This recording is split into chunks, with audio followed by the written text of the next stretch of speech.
श्री गुरुदेव भगवान की जय।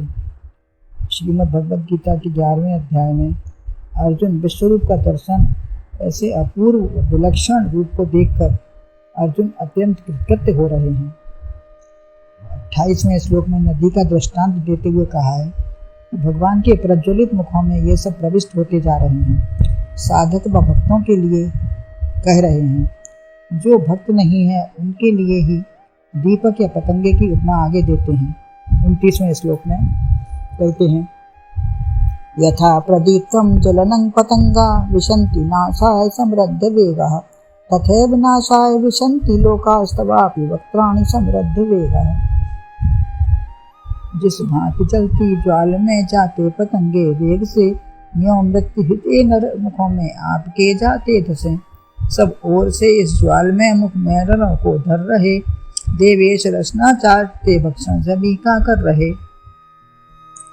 अन्वय है, यथा पतंगा नाशाय प्रदीप्तम ज्वलनं समृद्ध वेगाः विशन्ति तथा एव लोकाः अपि नाशाय तब वक्त्राणि समृद्ध वेगाः विशन्ति। जैसे पतंगे नष्ट होने के लिए प्रज्वलित अग्नि में बड़े वेग से दौड़कर प्रवेश कर जाते हैं, उसी प्रकार से ये समस्त लोग भी नष्ट होने के लिए आपके मुखों में बड़े वेग के साथ प्रवेश कर रहे हैं। पतंगे नष्ट जल जाने के लिए ही आगे बढ़ते हैं, नाश को प्राप्त हो जाते हैं। ऐसे ही मोह के वशीभूत ये आपके मुखों में प्रवेश कर रहे हैं, प्राणों की आहुति दे देते हैं। कहीं अग्नि या दीपक या बिजली ही देखी जलती हो तो पतंगे जलकर या झुलस कर भी दौड़ते ही फिरते हैं। प्रकाश बुझ जाए तो दुखी होते हैं, सब उसी में भस्म होते जाते हैं। ऐसे ही ये मुख अग्नि की भांति प्रज्वलित है और बड़े बड़े खोह पहाड़ कंदरा के समान हैं। ये सब आग में पतंगे के सदृश नष्ट हो रहे हैं। अपनी इच्छा से ही युद्ध इन्होंने वर्ण किया है, भीष्म द्रोण आदि इच्छा से नहीं कर रहे हैं, फिर भी वो सब प्रविष्ट हो रहे हैं, समा रहे हैं। मोह में फंसकर जो विषयों में देह संसार में आसक्त होते हैं, जैसे मछली को मछुआरे बंसी में मांस लगाकर फंसाते हैं, वह मोहवश ही आगे बढ़ती है, किंतु यह भगवान में समाने या भक्ति भावना से आगे नहीं बढ़ रहे, वरन मोह से बढ़ रहे हैं।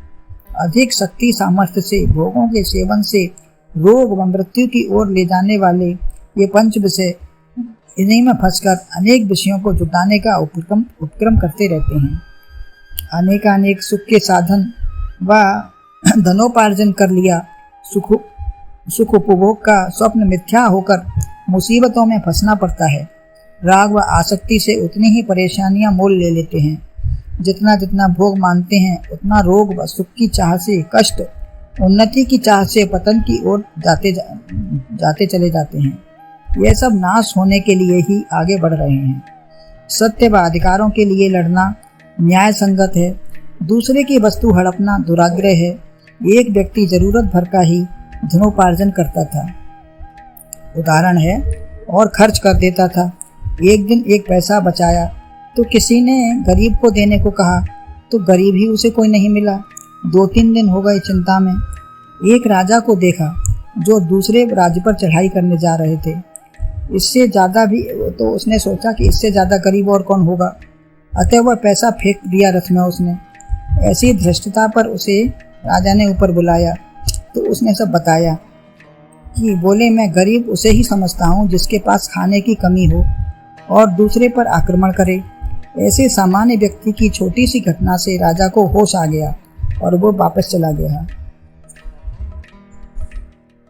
अतः दूसरे के धन को लेने की चेष्टा की तो यह निर्धनता का ही सूचक है।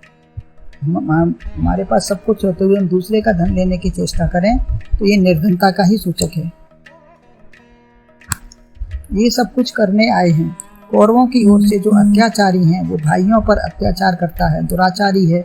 दूसरों के धन को हड़पने वाले की सहायता करने वाला भी दुराचारी है। सत्यमेव जयते यतो धर्मस्ततो जयः। सभी जानते हैं वह हारेगा, फिर भी ऐसे नासमझ कौन होंगे? जैसे ये सब नासमझ हैं, वैसे जो आवश्यकता से अधिक खाना या कमाना चाहते हैं, स्वास्थ्य खराबी या बेईमानी से कुछ उपभोग करना दुराचार, अत्याचार है। अपने ही प्रकृति को वो सब खराब कर रहे हैं। आँखों की शक्ति से अधिक सिनेमा देखना या शक्ति खर्च करना, समय, चरित्र सभी खराब हो गया। कर्तव्यच्युत होकर कुछ करना अन्यायी या दुरागामी है।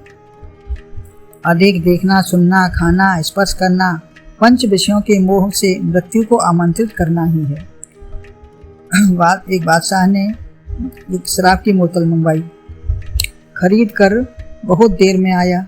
जिससे मंगवाई वो खरीद कर बहुत देर में आया तो पूछा क्यों इतनी देर लगाई? तो बोला मैं आगे के सब काम करके आया हूँ। तो बोला क्या आगे के काम करके आए हो? पूछा उससे। तो बोले डॉक्टर को भी मैं ले आया हूँ और तब भी अगर ठीक ना हुए तो कफन भी साथ में ले आया हूँ, क्योंकि गलत काम से मृत्यु के मुख में भी जाना ही पड़ेगा। उसको सचेत कर दिया कि यह हानिप्रद है। मनमाने करने से पतन के गर्त में अवश्य ही गिरेंगे। जो अपनी मृत्यु को स्वयं तैयार कर रहे हैं वो बसात वे पतन के मार्ग पर हैं। आपके मुखों में बड़ी तीव्रता से आप में समा जाने को ये सब तैयार हैं। उत्पत्ति और पतन, ऊपर जो आ जाए, छिपा हुआ जो प्रकट हो जाए, नाश ही मृत्यु है। जो दिखाई ना पड़े, नाश माने अदर्शन से जो लोप हो गया, जो अभी तक दिख रहा था, पहले से पहले सब रहता है, एक तत्व है, वही प्रकट हो गया। नाश भी दिख रहा था, मालूम था हमको कि ऐसा करेंगे तो ऐसा होगा ही। अब नहीं दिख रहा है, यही नाश है। जैसे एक पत्थर से मूर्ति, सिल लोड़ा, कुछ भी कर लो, पत्थर तो था लेकिन जैसा गढ़ा वैसा प्रकट हो गया। नष्ट कुछ नहीं होता। चलता फिरता मनुष्य टिक टिक करती हुई आवाज़ बंद हो गई। अधिक सर्दी या गर्मी में बंद हो जाती है। श्वास पूरा करके यह बंद कर देगी। संभाल कर रखोगे तो चलती रहेगी। गलत या अधिक काम लोगे तो जल्दी नष्ट हो जाएगी। श्वासों की बड़ी कीमत है। तेरी श्वासा मणि अनमोल, लुट गई मूड मते। कुछ तो अपने हाथ में है। कर्म और विचार जीवन देने वाले हैं। उत्पत्ति और विनाश है। जल की उर्मियाँ, लहरें जो उठती चलती हैं, इनके चलते हुए जो समय को समझकर ठीक ठीक चलता है वह अपना भविष्य बना लेता है। यह सब प्रकृति का तमाशा है। शरीर को मैं मान लेना आसक्ति है। पंचभूतों का उसी में समा जाना विनाश है। भू धातु से अनेक शब्द बन सकते हैं। प्रत्यय लगाते हुए भवति, भू, भविष्य, मान धातुओं की त्यों हैं। पत्थर के स्थान पर धातु है और मूर्ति समान शब्द हैं। हीरा धूल में जैसे लिपटा है, उसको धो लो। कुछ कमी है तो छेद करना है तो सब कर लो, ये सब चलेगा।